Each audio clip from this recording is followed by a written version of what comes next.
हज़रत अक़दस मुफ्ती साहब दामत बरकातुहुम ने आज़ादी के उन्वान पर बड़ी खूबसूरत बातें पेश की है।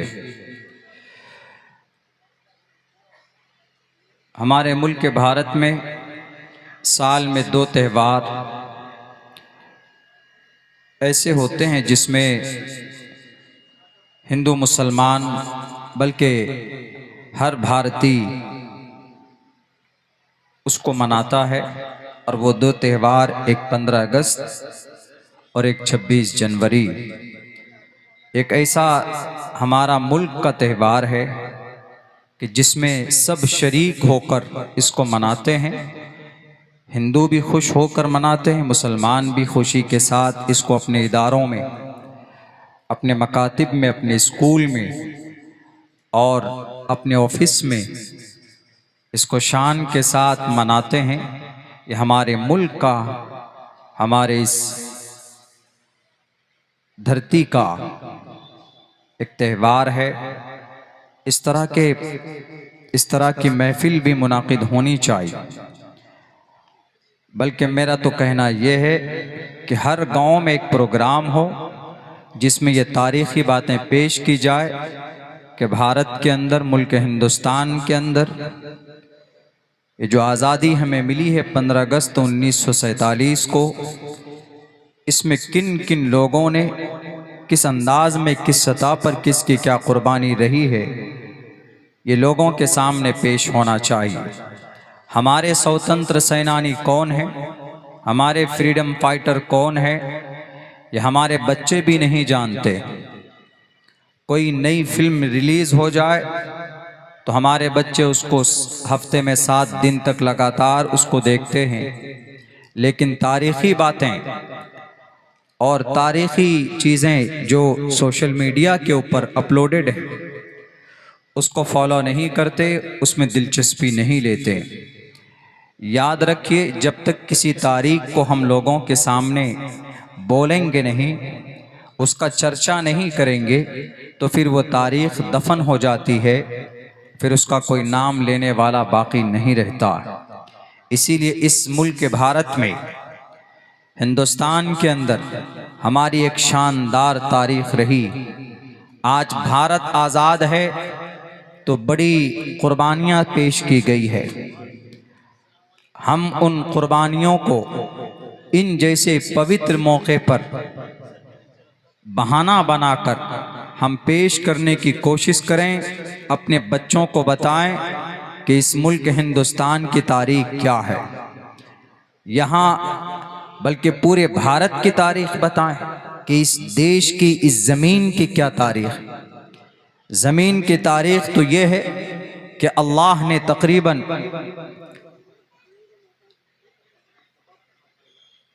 4 अरब 60 करोड़ साल पहले इस ज़मीन को पैदा किया है। पूरे वर्ल्ड को, पूरी पृथ्वी को, ज़मीन की तारीख साइंसी एतबार से यही है कि तकरीबन 4 अरब 60 करोड़ साल पहले अल्लाह ने इस ज़मीन को, इस पृथ्वी को पैदा किया है। मगर इंसानी तारीख ये है 8 से 9 या 10 हज़ार साल पहले अल्लाह तबारक व तआला ने इंसान को पैदा किया। सबसे पहला इंसान, सबसे पहला आदमी हज़रत आदम अलैहिस्सलातु वस्सलाम है। उन्हीं को हिंदू शास्त्रों में मनु कहा गया है, ओम कहा जाता है। ओम और हवियवती की विष्णु गीली मिट्टी से पैदा किए गए, विष्णु के गीली मिट्टी से पैदा किए गए।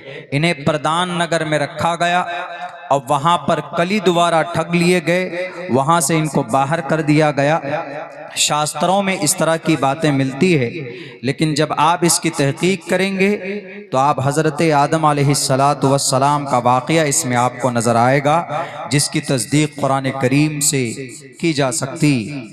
बहरकैफ तो हमारे मुल्क हिंदुस्तान की तारीख़ ये है कि इस धरती पर तकरीबन 10,000 साल हज़रत आदम के पैदाइश के बाद, यानी इंसानी तारीख़ में हमारे इस मुल्क हिंदुस्तान के सबसे पहले निवासी और यहाँ के जो नागरिक हैं, हम आज उनको नहीं जानते।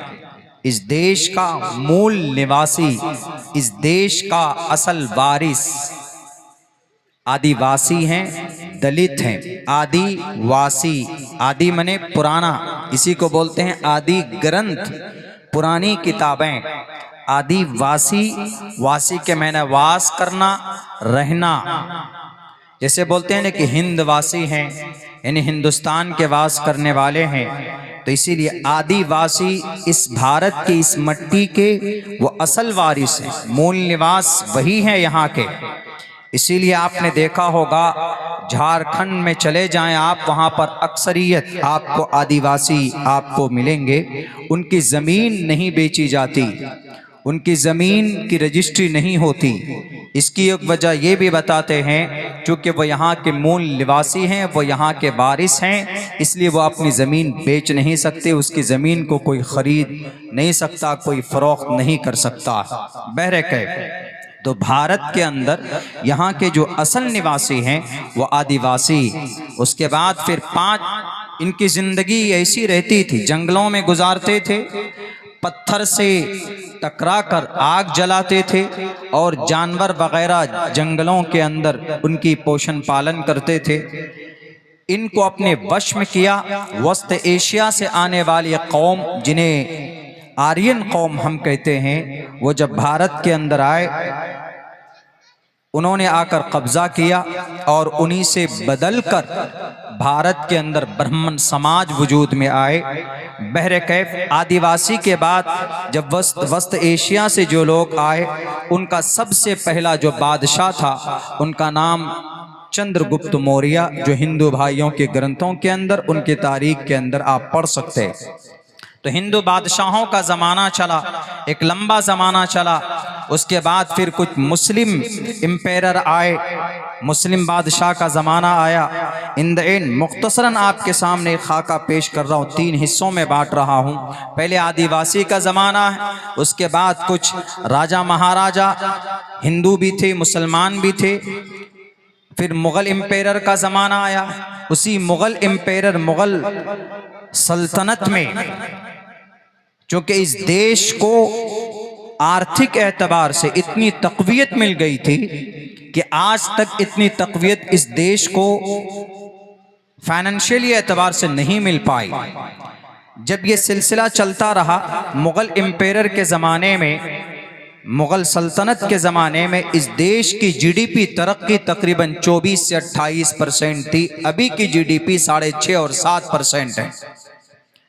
अंग्रेज़ ने देखा कि भारत के अंदर बहुत दौलत है, वहाँ पहुँचना चाहिए, तो उन्होंने 1600 ईस्वी में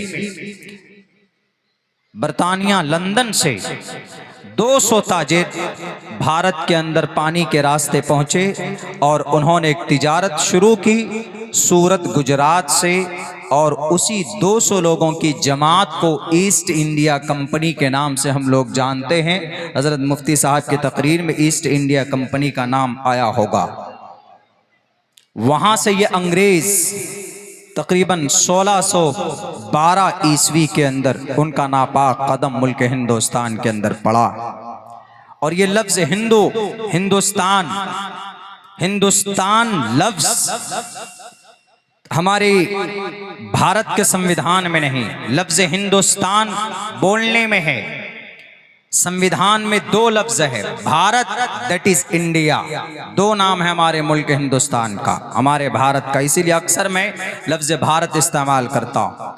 हिंदुस्तान, हमारे हिंदू भाई कभी कभी धोखा खा जाते हैं कि हिंदुस्तान मतलब हिंदू की रहने की जगह, नहीं, इस लफ्ज़ को बदला गया है लफ्ज़ हिंदुस्तान को। असल में ये सिंधुस्तान था।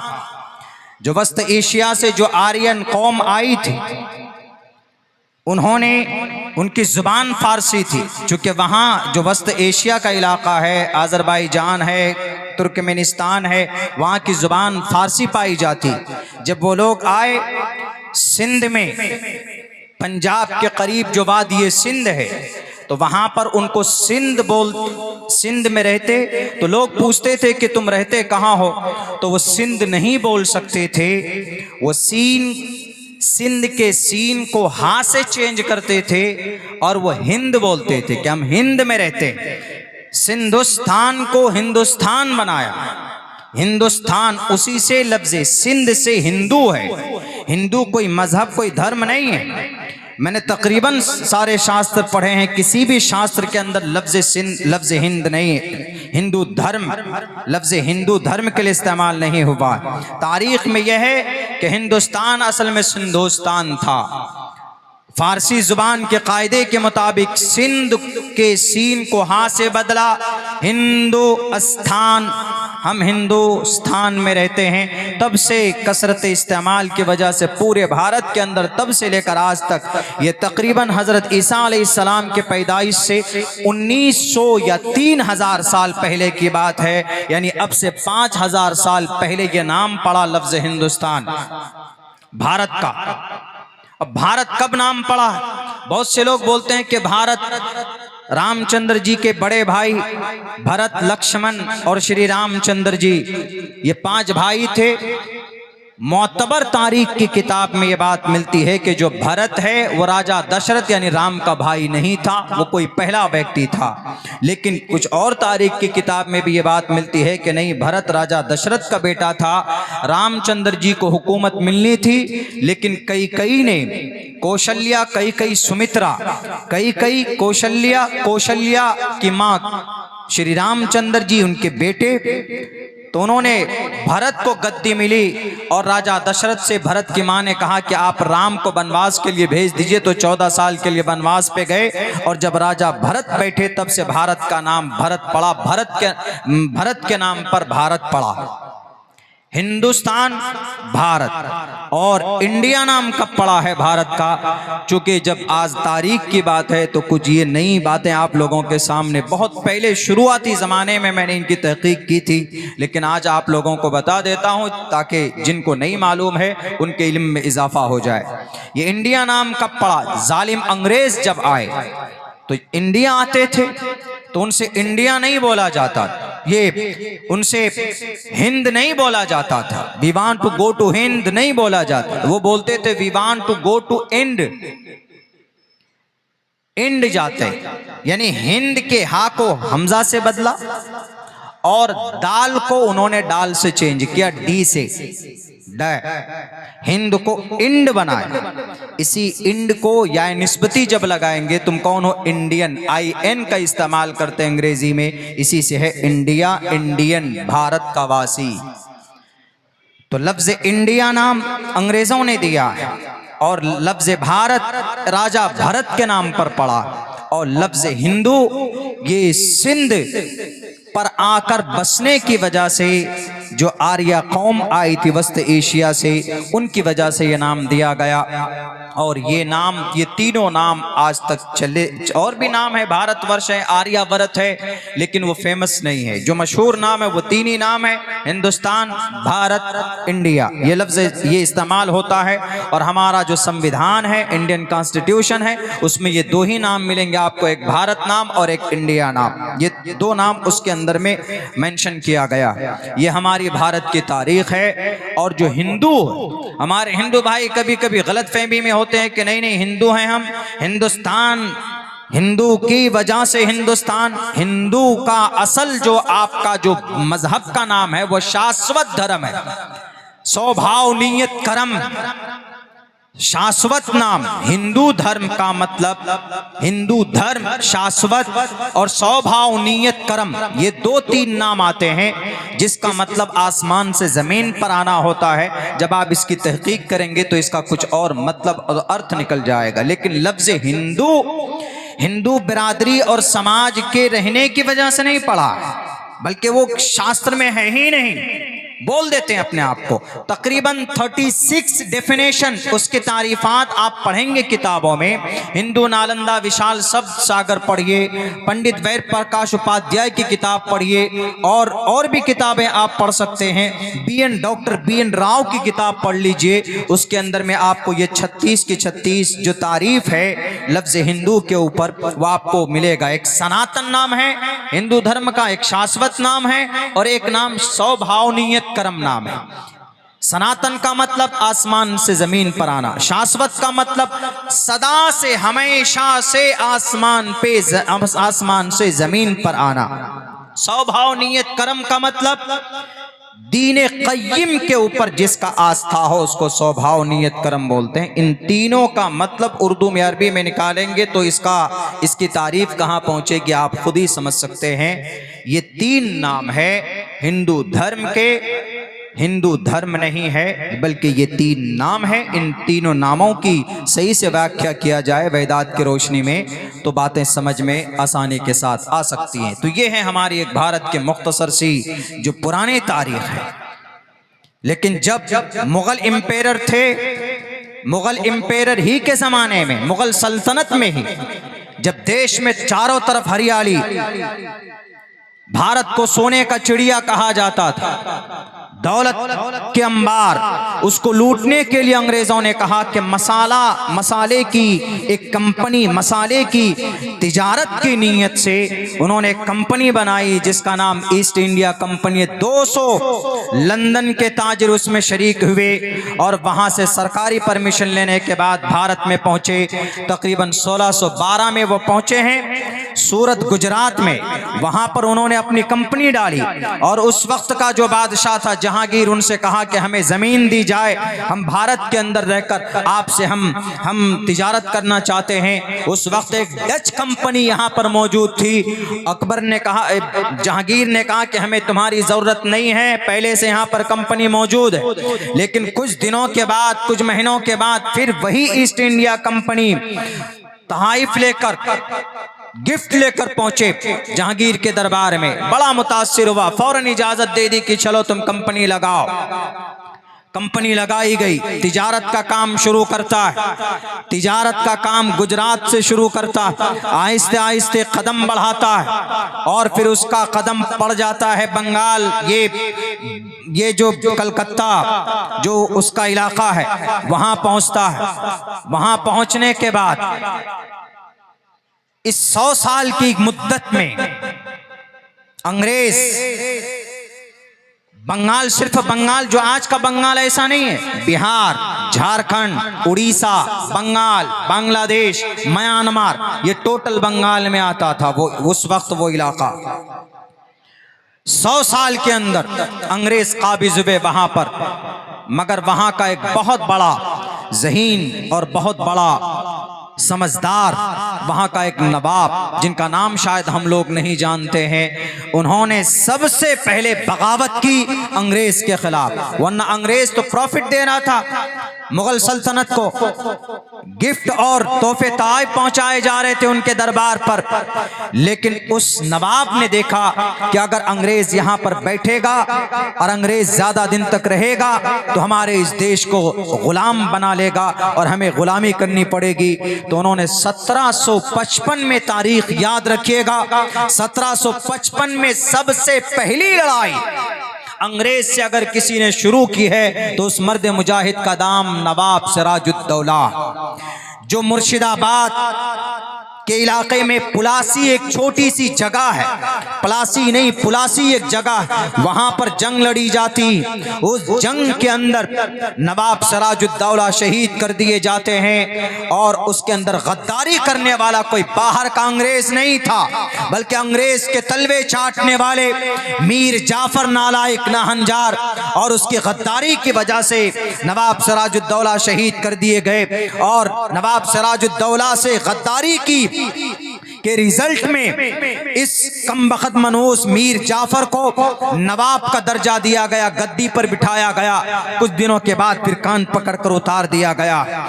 लेकिन जब बंगाल पर काबिज हुआ, अंग्रेज ने सोचा कि हम आधे मुल्क हिंदुस्तान पर, भारत पर काबिज हो चुके, मेरे भाइयों 1755 में सबसे पहली लड़ाई लड़ी गई अपनी देश की मिट्टी के लिए, अपनी जमीन के लिए। और अपनी जमीन के लिए लड़ना, अपने घर के लिए लड़ना कोई जुर्म नहीं होता। हमारे पूर्वज की तारीख, हमारे पूर्वज की जिंदगी में ये बातें मिलती, चाहे हमारे हिंदू शास्त्रों की किताब हो, मुस्लिम हमारे हदीस की किताब हो। जनाब मोहम्मद रसूलुल्लाह सल्लल्लाहु अलैहि वसल्लम को 13 साल के बाद आप मक्का छोड़ने पर मजबूर हुए, आप मदीना गए, लेकिन 10 साल के बाद वहां से निकले और आपने मक्का को फतह किया, आपने अपनी जमीन के ऊपर कब्जा किया है। ये जुर्म नहीं है, ये गुनाह नहीं।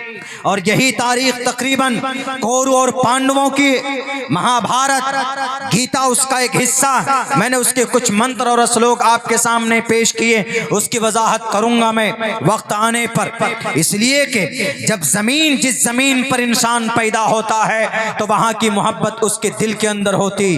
वो दुनिया के किसी कोने पे चला जाए, काजी साहब महाराष्ट्र में रहते, लेकिन वापस साल में 2 साल में वो अपने आबाई वतन जरूर पहुंचते कि मैं यहाँ पर पैदा हुआ। यही वजह है कि अल्लाह के नबी को बहुत ज्यादा मक्कतुल मुकर्रमा के दरो दीवार से इतनी मोहब्बत थी। जब आप मक्का छोड़कर जा रहे थे, जब आपको हिजरत करने पर मजबूर कर दिया गया, तो आप अलैहिस्सलाम शहर के बाहर खड़े होकर आप रोकर ये कह रहे थे, ए मक्का, ए शहर मक्का, मैं तुझे छोड़कर नहीं जा सकता, इसलिए कि मैं तुझ में पैदा हुआ हूँ और तुझ पर पला और बढ़ा हूँ। सबसे ज्यादा दुनिया में अगर कोई शहर मुझे महबूब है तो वो तू है, मैं तुझे छोड़कर नहीं जा सकता अगर रब्बे जुल जलाल का फरमान ना होता। लेकिन आप अलैहिस्सलाम गए मक्का छोड़कर, 10 साल के बाद आप वापस लौटते हैं और फिर मक्का को फतह करते हैं। अपनी जमीन कोई नहीं छोड़ सकता, अपने मुल्क से किसी को कोई होगा दुनिया के अंदर जिसको नफरत होगी, लेकिन अखलाक का ईमानी तकाजा यही है कि इंसान जिस जमीन पर पैदा होता है उसको वहां से मोहब्बत होती। नवाब सिराजुद्दौला शहीद कर दिए गए, अंग्रेज के सामने नहीं झुके। उसके बाद अंग्रेज खड़ा होता है बंगाल से और शुरू करता है मुल्क हिंदुस्तान को फतह करना, और जो उसके कब्जे में नहीं आता उसको घोंस देकर, उसको डराकर, धमकाकर। लेकिन उसके बाद एक और नवाब साहब आते हैं मैदान में उनसे मुकाबले के लिए, ओद का नवाब शुजाउद्दौला। उनको भी शहीद कर दिया जाता है। तकरीबन 1764 की ये बात है। 1764, 1755 में लड़ाई लड़ी गई, 1764 में लड़ाई लड़ी गई। जब ये पूरा इलाका, बंगाल का इलाका, झारखंड तो अभी बना, उड़ीसा अब बना है, बिहार कुछ सालों पहले बना है, और ये म्यांमार, बांग्लादेश तो आज़ादी के बाद ये सारे ये इलाके बने, लेकिन ये पूरा इलाका बंगाल में आता था। इनमें सबसे पुराना सूबा और जो नाम है वो वेस्ट बंगाल का है। तो वो बंगाल का इलाका कब्जा हुआ तो आहिस्ता आहिस्ता आगे बढ़ना शुरू किया। श्रीरंगापट्टनम पहुंचे, वहां एक शेर बैठा था, वहां एक मुजाहिद बैठा था। किसान को जो आज लोन दिया जाता है ये उन्हीं की शुरुआत है। मिर्च मसाले स्पाइसी जो कारोबार है ये उन्हीं की शुरुआत है, और बहुत सारे काम किए उन्होंने, उस शेर ने, उस मुजाहिद ने। वो वहां पर बैठे। 1799 में अंग्रेज ने कहा कि हमने बंगाल का इलाका कब्जा कर लिया, आप हमें सपोर्ट कीजिए। श्रीरंगापट्टनम कर्नाटका, मैसूर के अंदर वो इलाका पड़ता है। आप वहां पर जाएंगे तो मैसूर से तकरीबन 20 या 25 किलोमीटर पहले की दूरी है। वहां पर देखेंगे वो शेर सुल्तान टीपू सुल्तान रहमतुल्लाहि अलैह, उनके मज़ारात मिलेंगे, और उनकी बॉडी जहां पर गिरी थी, जहां पर वो शहीद किए गए, वो जगह भी है, वो मस्जिद भी है, जिस मस्जिद की बुनियाद उन्होंने डाली थी ये कहकर कि वो उस आदमी के हाथ से मैं बुनियाद रखूंगा जिसकी 40 साल से कभी भी नमाज कज़ा ना हुई हो। कोई मैदान में नहीं आया, बिलाखिर टीपू सुल्तान खुद आगे बढ़कर ईंट रखकर बुनियाद रखता है और ऐलान करता है कि 40 साल से मेरी कभी भी फर्ज नमाज कज़ा नहीं हुई। वो एक बादशाह नहीं था। 1799 में अंग्रेज ने कहा कि टीपू सुल्तान मुझसे हाथ मिला लो, मैं तुम्हें जो इलाका चाहोगे मैं तुम्हारे नाम पर लिखकर देने के लिए तैयार। उन्होंने कहा कि ये हो नहीं सकता। कहा कि फिर मेरी तलवार का मुकाबला करोगे? कहा मैं तैयार हूं मुकाबले के लिए। कहा कि तुम्हारा साथ कौन देगा? कहा नवाब साहब देंगे। कहा कि नवाब साहब मेरे हो चुके, एक तरफ मराठा सेना वो भी मेरे हो चुके, और एक तरफ अंग्रेज जालिम फौज ये भी मेरे हैं, और चौथे तरफ जो समंदर का पानी है वो तुमको कभी बख्शने वाला नहीं है। टीपू सुल्तान किस पर भरोसा करते हो? उन्होंने कहा कि मैं अल्लाह की जात पर भरोसा करता हूं, दुनिया की किसी ताकत पर या किसी भी सबब पर मुझे भरोसा नहीं है। लेकिन अंग्रेज मैं तेरे सामने कभी झुका नहीं हूं, कभी झुकूंगा नहीं। ये सर अगर झुकता है तो सिर्फ अल्लाह के सामने झुकता है, बाकी दुनिया की किसी सुपर पावर ताकत के सामने झुकना सीखा नहीं। अगर तेरे पास ताकत है तो मुकाबले के लिए आ। सितंबर के महीने में, मई के महीने में, गालिबन मई की 1 तारीख होगी 1799 ईस्वी के अंदर। 1799 ईस्वी में टीपू सुल्तान रहमतुल्लाहि अलैह जंग के मैदान में खड़े होते हैं, दोनों हाथ में तलवार लेकर फजर की नमाज पढ़ते हैं, कुरान करीम की 2 पारे की तिलावत करते हैं और मैदान में निकल जाते हैं हवेली से बाहर, और अंग्रेज का खात्मा करते हैं। एक तरफ मराठा सेना उनका भी मुकाबला करते हैं, और एक तरफ एक नवाब साहब की सेना फौज है उनका भी मुकाबला करते, और एक तरफ अंग्रेज उनके भी फौजों से मुकाबला करते करते शहीद हो गए और फिर इस दुनिया से चले गए। लेकिन वहां पर गद्दारी करने वाला कोई और नहीं, गद्दार अपना था जिसका नाम मीर सादिक था। वो जालिम इस कौम को सबसे ज्यादा नुकसान अपने ही लोगों ने पहुंचाए, और आज भी इस कौम को सबसे ज्यादा नुकसान अगर पहुंचता है तो उम्मत मुस्लिमा के कुछ मीर जाफर मीर सादिक के औलाद से नुकसान पहुंचता है। मेरे भाइयों, वहां पर टीपू सुल्तान शहीद कर दिए गए 1799 के अंदर, तकरीबन 1800 के अंदर। अंग्रेज डरता डरता पहुंचा टीपू सुल्तान की बॉडी के पास, उनकी सीने पर, उनके लाश पर खड़े होकर जनरल हॉर्स ने कहा कि आज से हम ये मुल्क, आज से ये देश, आज से भारत हमारा है। इसलिए कि देश का जो सबसे बड़ा रोड़ा था इस देश को कब्जा करने में वो टीपू सुल्तान रहमतुल्लाहि अलैह थे, और आज मैंने उनको शहीद कर दिया है, इसलिए आज से भारत हमारा। 1800 ईस्वी के अंदर 1799 में शहीद कर दिए गए। उसके बाद अब ये अंग्रेज बेखौफ हो गए, अब निकलना शुरू किया वहां से। श्रीरंगापट्टनम से निकले तो डायरेक्ट पहुंचे कहां पर? दिल्ली। 1803 में दिल्ली पहुंचे, और दिल्ली में जो मुगल एम्पायर, मुगल सल्तनत, उसकी चिराग बस वैसे ही कमजोर शक्ल में हुकूमत चल रही थी। वहां पर पहुंचे, डंडा दिखाकर मुगल सल्तनत, मुगल एम्पायर जो बादशाह बैठा था, उनसे कहा कि ये मुल्क आपका है, मखलूक ये खल्क खुदा की है, मुल्क आपका है, लेकिन सिर्फ हुकूमत रहेगी ये ईस्ट इंडिया कंपनी की, हुक्म इनका चलेगा, सब कुछ आपका रहेगा। 1803 में। लेकिन मेरे भाइयों, मेरे नौजवानों, उस वक्त कौन आएगा मैदान में? अंग्रेज के खिलाफ कौन लड़ेगा? उस वक्त एक बहुत बड़े आलिम दीन जिन्हें मसनदुल हिंद, सिराजुल हिंद उनके बेटे को कहा जाता है, शाह अब्दुल अजीज मुहद्दिस देहलवी रहमतुल्लाहि अलैह, उन्होंने कहा कि अब चुप रहना मुनासिब नहीं है। उन्होंने उसी वक्त एक फतवा लिखा कि आज इसी वक्त से दिल्ली, मुल्क हिंदुस्तान, ये भारत दारुल हर्ब बन चुका है। हर एक मुसलमान को अंग्रेज के खिलाफ आज़ादी के लिए जंग करना, जिहाद करना फ़र्ज है। जिहाद का माना लोग गलत माने में इस्तेमाल कर लेते हैं, मीडिया वाले तो अब बहुत आसानी से जिहाद का मतलब किसी को नाम पूछ कर मार दो जिहाद है। गलत तर्जमानी मत कीजिए, नई नॉलेज है तो पढ़ो शास्त्रों को। जिहाद का मतलब शत्रुओं को मारना, दुश्मन को, वो जिहाद। अब भारत के अंदर हिंदू मुसलमान दुश्मन नहीं है, शत्रु डाकू भी हो सकता है, राक्षस भी हो सकता है, या पड़ोसी मुल्क आपको नुकसान पहुंचाता है तो वो शत्रु। इसीलिए कहा गया रुद्रवो गिरीवाश्रयित पिशाचा अब ब्रह्मादु विशोजहि तुवम तूर्य तरुष्यतः सत्यम विभाजनी। शत्रु जहां मिले उसको मारो। महाभारत के मैदान में जमीन की लड़ाई थी, यही जमीन की जिसकी लड़ाई हमारे भारतीय लड़ रहे हैं अंग्रेज से, यही जमीन की लड़ाई थी। सूबे पंजाब के करनाल जिले के अंदर में जाइए, कुरुक्षेत्र का मैदान आज भी बाकी है।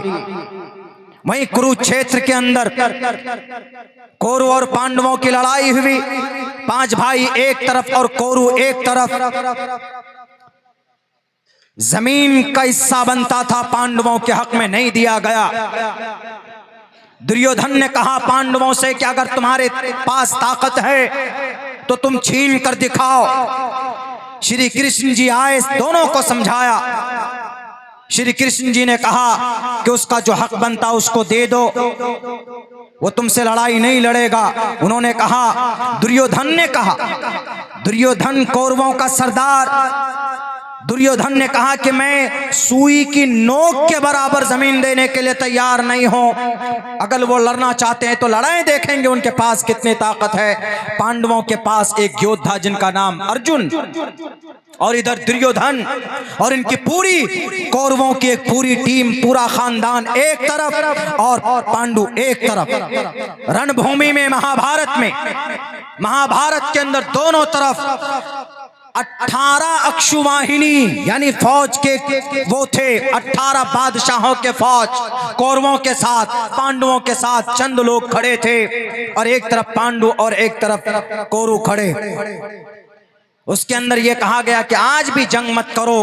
कुरुक्षेत्र के मैदान में, महाभारत के मैदान में, रणभूमि में श्री कृष्ण जी ने दोनों को समझाने की कोशिश की, लेकिन नहीं माने कि नहीं, अगर तुम्हारे पास, उन पांडवों के पास ताकत है तो ले ले, हम उनको देने के लिए, भीख में दान में भी देने के लिए तैयार नहीं। हालांकि विरासती एतबार से वो भी चचेरे भाई थे, प्रॉपर्टी पर उनका भी, उनके बाप का भी कब्जा था, उनका भी हक बनता था, दिया जा सकता था, लेकिन नहीं दिया गया, मना कर दिया गया। मजबूरन श्री कृष्ण जी जो विष्णु के 8वें अवतार यानी भगवान हैं, परमात्मा है जमीन पर, वो समझाते हैं। लेकिन जब बुद्धि भ्रष्ट हो जाती है किसी इंसान की तो फिर आसान से बात समझ में नहीं आती। तो श्री कृष्ण जी ने कहा कि पांडवों से कहा कि अर्जुन, पांडवों के जो सारथी थे, जो उनके घोड़े पर बैठकर घोड़े की निगरानी करने वाले श्री कृष्ण जी हैं, अर्जुन पीछे बैठा हुआ है, अर्जुन उठाओ तलवार और मुकाबला करो। ये आसानी से समझने वाले नहीं है। श्री अर्जुन अपने सामने देखते हैं कि उनके चचा हैं, उनके फूफा हैं, उनके बुआ जी हैं, उनके चचेरे भाई हैं, उनके टीचर हैं। ये सब देखकर उनकी हिम्मत नहीं होती है कि तीर उनके सर पर चलाएं, तलवार उनके कंधे पर चलाएं। वो बैठ जाते हैं। उस वक्त श्री कृष्ण जी कहते हैं इनसे, अर्जुन से, उसी वाक़ये को गीता के अंदर पेश किया गया है। महाभारत एक लंबी हिस्ट्री, उसी महाभारत का एक अदना हिस्सा है जिसको गीता की शक्ल में पेश करते हैं। गीता के अंदर कहा गया, कुतस्तवा कश्मलिदम विश्मे समुपस्थितम अनार्य जुष्टम कीर्ति कर्म जुनः। ए अर्जुन, तुमको किसने बुज़दिल बनाया है? क्या तुम बुज़दिल बनकर मैदान जीतोगे अगर अधर्मियों के खिलाफ नहीं लड़ोगे? ये नास्तिक हैं, अगर इनके खिलाफ नहीं लड़ोगे, ये नास्तिक भी हैं और ये अधर्मी भी हैं, ये ईश्वर के नाफरमान हैं, ये एक तरह से राक्षस हैं, इनसे मुकाबला करो। किलेबियम्मास्मगमहा शुद्रो हृदय दौरबल्लियमा, बुज़दिली को छोड़ो और तलवार को पकड़कर मुकाबला करो। इन कौरवों के सामने डरने की जरूरत नहीं है, मैदान में निकलो। कौन कह रहे हैं? परमात्मा कह रहे हैं। यानी अपनी जमीन की लड़ाई, अपने हक की लड़ाई। उस वक्त अगर नवाब सिराजुद्दौला ने तलवार उठाई थी तो अपनी जमीन की हिफाजत के लिए, और 1764 के अंदर जो तलवार उठाई थी नवाब शुजाउद्दौला ने अपनी भारत की जमीन की आजादी के लिए, 1799 के अंदर टीपू सुल्तान ने तलवार उठाई और अपना खून बहा दिया था, तो अपनी भारत की, अपनी इस पवित्र जमीन की हिफाजत के लिए। इसलिए अपनी जमीन से लड़ना, अपना हक लेना, ये गलत नहीं है। तब हमारे मुअज़्ज़ज़ उलमाए किराम ने कहा कि जिहाद फर्ज है, इसको जिहाद बोलते हैं। बेज़मीर मीडिया वालों, इसको जिहाद बोलते हैं कि अंग्रेज से लड़ने के लिए पर्चा लिखा गया कि इस देश की मट्टी खतरे में है, इस देश की प्रॉपर्टी खतरे में है, इस देश की रक्षा करना, इसकी हिफाजत करना हर एक भारतीय के लिए फर्ज है। इसको जिहाद बोलते हैं। एक मुसलमान किसी को थप्पड़ मारे उसको जिहाद नहीं बोलते हैं। कोई हिंदू मुसलमानों के बीच में लड़ाई पैदा करे इसको जिहाद नहीं बोला जाता। जिहाद का असल मतलब समझना है। तो ऋग्वेद के अंदर कहा गया, साफ लफ्जों में कहा गया, शुद्रो हृदय दौर बल्लियमा रुद्रवो गिरीवा अश्रैत पिशाचा अब ब्रह्मा द्विशो जही तुवम तूर्य तरुषतः, कि जो शत्रु होता है उसका मुकाबला करो, वो सामने आ जाए तो उसको बख्शने की जरूरत नहीं है। और ये शत्रु कौन? महाभारत के मैदान में कौरव और पांडवों के बीच में कौरव लड़ाई हुई, फिर श्री अर्जुन जी उठाते हैं अपने तीर और धनुष, उसके बाद फिर मुकाबला करते। 10 दिन तक लड़ाई चली, कोई रिजल्ट नहीं निकला। 10 दिन के बाद 8 दिन की लड़ाई होती है, उसके बाद फिर 18 दिन तक ये जंग चलती है। खात्मा हो जाता है कौरवों का टोटल, इसलिए कि वह हक पर नहीं थे। हमेशा हक की जीत होती है। अल्लाह का कुरान भी कहता है, जा अल हक व ज़हक़ल बातिल, हमेशा हक की जीत होती। हमारे मुल्क हिंदुस्तान में जो हक पर नहीं है, जो लड़ाई करना चाहते हैं, जो देश दुनिया भारत के अंदर दंगे फैलाना चाहते हैं, जो हिंदू मुसलमानों के बीच में नफरत की दीवार खड़ी करना चाहते हैं, वो कभी भी कामयाब नहीं हो सकते। ये खुदा का कुरान भी कहता है और फिर हमारे हिंदू भाइयों के शास्त्र भी कहते हैं, इसलिए कि उनके साथ ईश्वर की कृपा नहीं होती। अर्जुन ने कहा घबराने की जरूरत नहीं, अब मैं मैदान में। कौरवों से लड़ाई हुई, इतनी बड़ी तादाद, लाखों की तादाद में कौरव और पांडु गिने चुने थे, वहां पर मैदान जीत जाते, उसको जिहाद बोलते। वो महाभारत की लड़ाई, उसके अंदर में कृष्ण जी ने जो अर्जुन को कहा वो जिहाद है, एक वो जिहाद है। अल्लाह के नबी अलैहिस्सलातु वस्सलाम के साथ अबू जहल, उतबा, शैबा, वलीद, हंजला, मुगीरा पहली जंग लड़ी गई। एक तो आप अलैहिस्सलाम को इतना परेशान किया मक्का के वादी में कि आप अलैहिस्सलाम के सहाबा के जिस्म में सुराख किए गए। तारीख तो आप लोग जानते हैं, बयानात हमारे उलमा किराम करते हैं। बिलाल हबशी के जिस्म में सुराख किया गया, हजरत खब्बाब बिन अरद को अंगारों पर लिटाया गया, हजरत जुबैर की आंखें निकाली गई, हजरत अम्मार बिन यासिर को उनको शहीद किया गया, हजरत उम्मे अम्मारा बीबी सुमैया के जिस्म के 2 टुकड़े किए गए। ये करने वाला कौन? अबू जहल, उतबा, शैबा, वलीद, हंजला, मुगीरा 13 साल तक मक्का में थे जनाब मोहम्मद रसूलुल्लाह, लेकिन आप अलैहिस्सलाम ने एक थप्पड़ किसी को नहीं मारा, अपनी जुबान से किसी को तकलीफ नहीं पहुंचाई। लेकिन जब आप मदीना पहुंचते हैं तो मदीना जाने के बाद आप अलैहिस्सलाम के पास जब कुछ ताकत आती है तो उसके बाद फिर आप को मिटाने के लिए ये अंग्रेज, ये अबू जहल और इनके चेले गुरु घंटाल ये कोशिशें करते कि मोहम्मद को वहां से उनका खात्मा कर दिया जाए, उनको मिटा दिया जाए वहां से, मदीना से भी।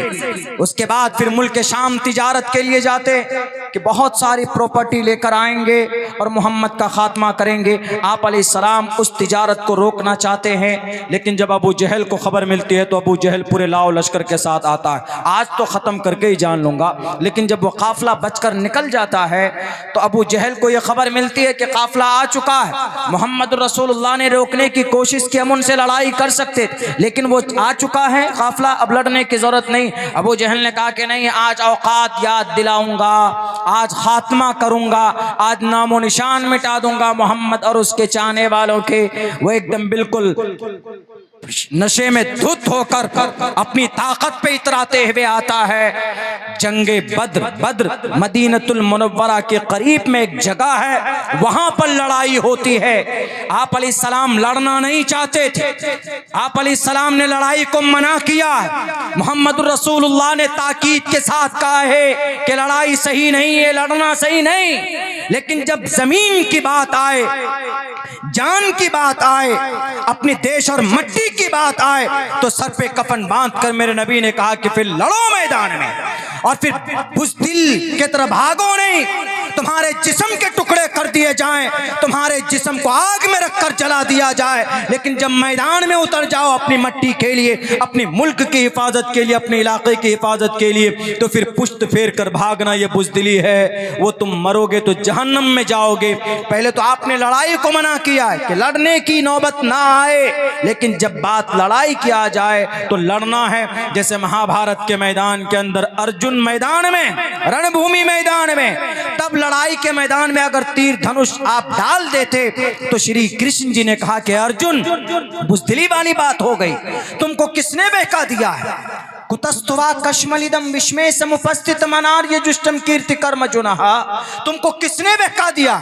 और तुम ये चाहते हो कि आज लड़ाई नहीं लड़ोगे, कल तुम स्वर्ग में चले जाओगे? नहीं, किलेबी अम्मा स्मकमहा, ये बुज़दिली को हटाओ। शुद्रो हृदय दौर्बल्यम, अपने दिल को मजबूत करो और तीर धनुष उठाकर इन अधर्मी लोगों के सीने में गाड़ दो। तब जाकर उनकी हिम्मत आई, उनको हिम्मत पहुंची, तब जाकर मुकाबला किया है। तो कोरू 10 दिन से लड़ाई हो रही थी, 8 दिन के अंदर मैदान साफ हो जाता है, मैदान जीत लाते, पांडवों को हुकूमत मिल जाती। लेकिन वही गलत फहमी, कुछ बातें ऐसी होती है जो कंपेयर करके समझाने से जल्दी बात समझ में आ जाती। तो पहले कह तो 1803 के अंदर इस देश को बचाने के लिए एक ऐलान निकलता है दिल्ली की धरती से, शाह अब्दुल अजीज मुहद्दिस देहलवी रहमतुल्लाहि अलैह, वो जिहाद का, कि जिहाद फर्ज है। आजकल जो लोग आते हैं ना, कहीं बंदूक लेकर निकले, कुछ निहत्थे लोगों के ऊपर में नाम पूछकर मार दिया और कहते हैं कि जिहाद है, बिल्कुल नाजायज और हराम है। इस्लाम में तो किसी को जुबान से तकलीफ देने की परमिशन नहीं है। मारना तो नाम पूछकर मारना। एक घटना घटा हमारे वादी में, कश्मीर में, नाम पूछ कर मारे गए।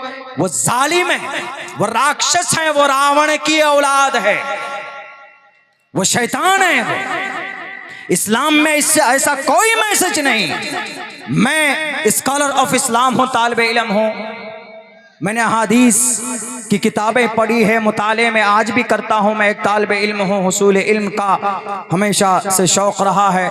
हम इतना एनालिसिस करते, कहीं पर भी कोई दिखा दे कि नाम पूछकर सामने वाला कोई कहे कि ये जैन है, बौद्ध है, क्रिश्चियन है, उसका नाम पूछ करके अगर वो कलमा नहीं पढ़ता है तो मार दो तुम, कहीं पर भी नहीं। ये बदनाम करने की एक साजिश है। जिसने भी ये हरकतें की हैं उनको सख्त से सख्त सजा मिलनी चाहिए। इस्लाम में किसी को नाम पूछ कर क्या, अल्लाह के नबी अलैहिस्सलातु वस्सलाम बता दे, पूरी जिंदगी के अंदर कोई माए का लाल मोहम्मद रसूलुल्लाह के जिस्म पर, आप अलैहिस्सलाम के जिस्म पर कोड़े डाले गए, आपके गले के ऊपर आपको ओजड़ियां डाली गई, आप अलैहिस्सलाम के रास्ते में कांटे बिछाए गए। 13 साल के इस लंबी मुद्दत में कौन सी तकलीफ ऐसी नहीं जो मोहम्मद रसूलुल्लाह को नहीं पहुंचाई गई। डायरेक्ट अल्लाह से बातें होती थी, डायरेक्ट अल्लाह के तरफ से फरमान नाजिल किए जाते थे। 13 साल तक शैब अबी तालिब में बंद कर दिया गया था। आप अलैहिस्सलाम के नजरों के सामने सहाबा भूख से तड़प कर उनकी जानें जा रही थी, उसके बावजूद भी आपने तलवार नहीं उठाई कि अबू जहल, चलो अबू जहल से मुकाबला करो। आपने किसी को एक थप्पड़ तक नहीं मारा, सिर्फ सब्र की तलकीन करते रहे, सब्र की तलकीन करते रहे। लेकिन आप अलैहिस्सलाम 13 साल तक पुरसुकून अंदाज में सिर्फ ये कहते रहे कि अल्लाह एक है, ये कहते रहे गम्म ब्रह्म द्वितीयो नास्ते नेहना नास्ते किंचन कम एवं अद्वैतम, परमात्मा एक ही है, हमें उस एक परमात्मा की भक्ति करनी चाहिए। इस 13 साल के अंदर नबी के ऊपर पत्थर की बारिशें की गई, उसके बावजूद भी नबी यही कहते रहे कि हम सब इंसान हैं, हम सब इंसान हैं। समगच्छादवम संवदत्वम संवो मनानसी जानता, श्रीमद् भगवत गीता का मंत्र है जिसके अंदर कहा गया कि सबको एक रहना चाहिए, एक अकल होनी चाहिए, एक सोच होनी चाहिए, और एक देश कैसे आगे बढ़े मिलजुल कर एक प्लेटफॉर्म पर खड़ा होना चाहिए। अल्लाह के नबी अलैहिस्सलाम का यही पैगाम था।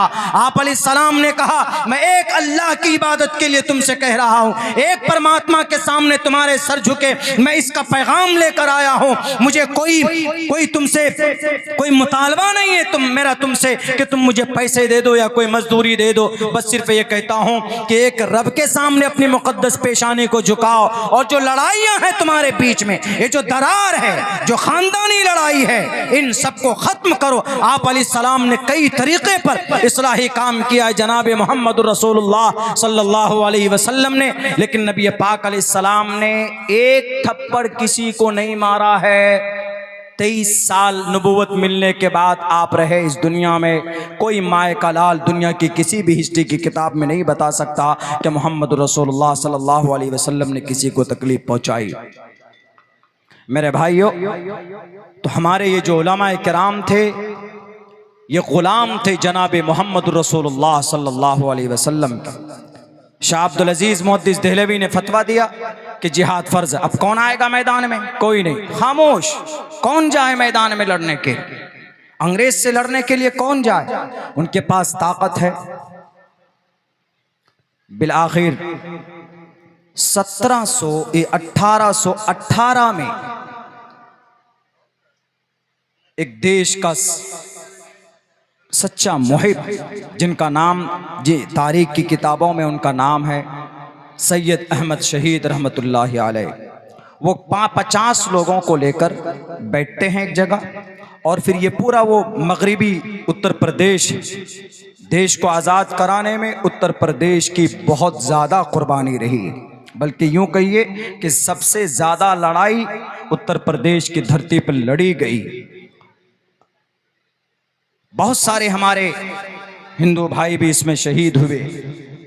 तो सैयद अहमद शहीद 1818 के अंदर 50 लोगों को लेकर घूमते हैं। कहा गया कि कलकत्ता भी गए, मुजफ्फरनगर, दिल्ली, मेरठ, पानीपत, हाथरस वगैरह इन सब जगहों के ऊपर जाते रहे और लोगों को बताते रहे कि देश गुलाम हो चुका है, इस देश को आज़ाद कराना चाहते हो तो चलो मैदान में। चलते चलते इन्हीं 50 से 51 लोगों को लेकर बालाकोट पहुँचे। वहाँ पर अंग्रेज़ से लड़ाई हुई, वहाँ पर ये 51 लोग शहीद हो गए। और शहादत का जो ज़माना है वह 1831 के अंदर ये लोग बालाकोट की पहाड़ी पर शहीद कर दिए गए। उनमें से 2 नाम, बड़ा नाम आता है सैयद अहमद शहीद रहमतुल्लाहि अलैह, और दूसरा नाम शाह इस्माइल शहीद रहमतुल्लाहि अलैह। खामोश हो गया, कौन मैदान में आए? आज कुछ लोग डुगडुगी बजाते हैं, हम ही हैं सब कुछ। काश इन स्वतंत्र सेनानी, फ्रीडम फाइटर को याद करते, इन्होंने क्या कुर्बानियां दी हैं। उसके बाद 1831 के बाद 1831 से लेकर 1857 में शाह अब्दुल अजीज मुहद्दिस देहलवी के एक शागिर्द रशीद हाजी इमदादुल्लाह मुहाजिर मक्की रहमतुल्लाहि अलैह, इनके 2 शागिर्द मौलाना कासिम नानोतवी, मौलाना अब्दुल रशीद गंगोही, शामली के अंदर लड़ाई होती है 1857 में।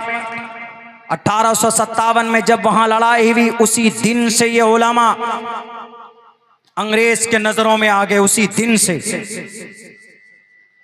कह रही है, सर पे टोपी और शक्ल, चेहरे पे लंबी लंबी दाढ़ी है, किसी के सर पे पगड़ी है। आज किसी के सर पर पगड़ी हो, चेहरे पे दाढ़ी हो और लंबे कुर्ते जुब्बा कुब्बा अगर पहन लेते हैं तो कहते हैं कि ये दहशतगर्द है। कुछ लोग समझते हैं, ऐसा माहौल बना दिया गया है। हालांकि ये सूफियों का या आलिमों का लिबास, सूफियों का लिबास, खैर का लिबास है।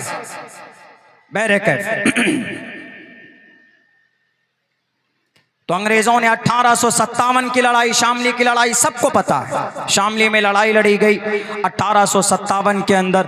तब से अंग्रेज के नजरों में कांटे की तरह चुभने लगे ये उलमा, और ये साफ ऐलान कर दिया कि जहां पर भी ये मौलवियाना लोग मिल जाएं, इनकी सिफत, इनकी मुशर्रा, इनका मुशर्रा लिबास इस तरह का हो, आलिमाना सिफत में कोई दिखे, यानी सर पर टोपी, चेहरे पर किसी की दाढ़ी हो, तो फौरन उसका खात्मा, शूट एट साइड, यह ऑर्डर दे दिया गया।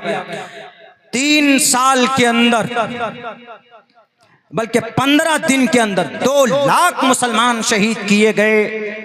1857 के बाद यही इसी तरह की शक्लें देखकर सबसे ज्यादा चिढ़ अंग्रेज को किसी तबके से था तो वो उलमा बिरादरी से था। इसलिए कि शामली के मैदान में कासिम नानोतवी की तलवार ने वो कोहराम मचाया था, अंग्रेज के दिलों के अंदर वो डर बिठाया था कि अंग्रेज ने अपनी जिंदगी और अपने सपने में इतना डर, उसके दिल के अंदर इतना खौफ पैदा नहीं हुआ होगा।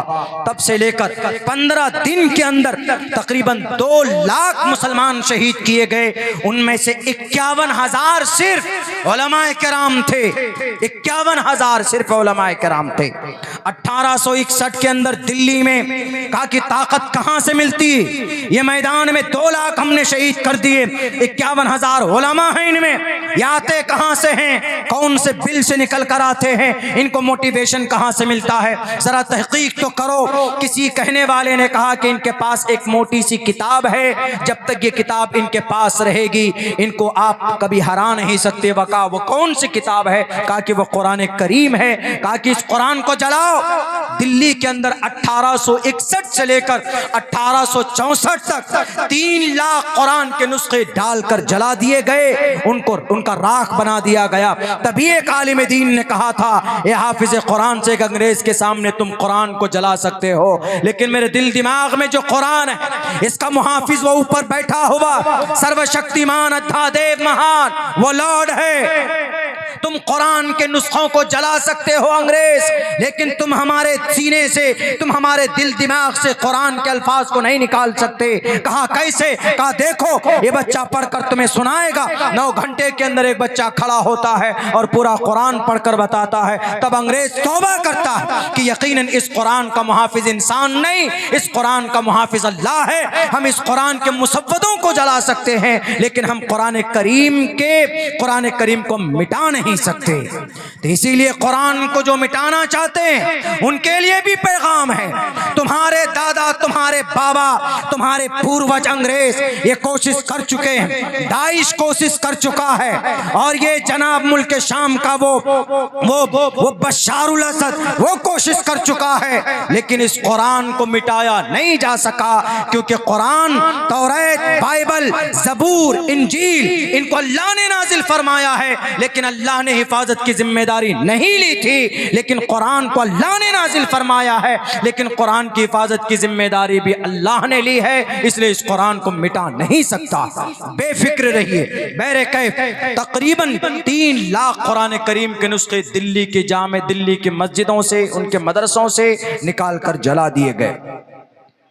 और इन 3 सालों के अंदर दिल्ली में तकरीबन 14,000 सिर्फ उलमा को 14,000 उलमा को सिर्फ फांसी के तख्तेदार पर लटकाया गया था। दिल्ली के अंदर सिर्फ 14,000 उलमा किराम। आज हमारे उलमा के बैग को कुछ लोग टटोलते हैं, उलमा के जहां मस्जिद में नमाज पढ़ाते हैं उन पर शक करते हैं। यानी इस शक्ल को दिल्ली, इसमें ट्रेन में सफर करें, कोई आलिम दीन सर पर टोपी, चेहरे पर दाढ़ी है तो उसको थप्पड़ मार देते हैं, नफरतें। अरे इस जमीन पर अगर सबसे मुकद्दस हस्ती सहाबा के बाद अगर किसी की है तो वो हस्ती हमारे उलमाए किराम की, वो जमात हमारे उलमाए किराम की।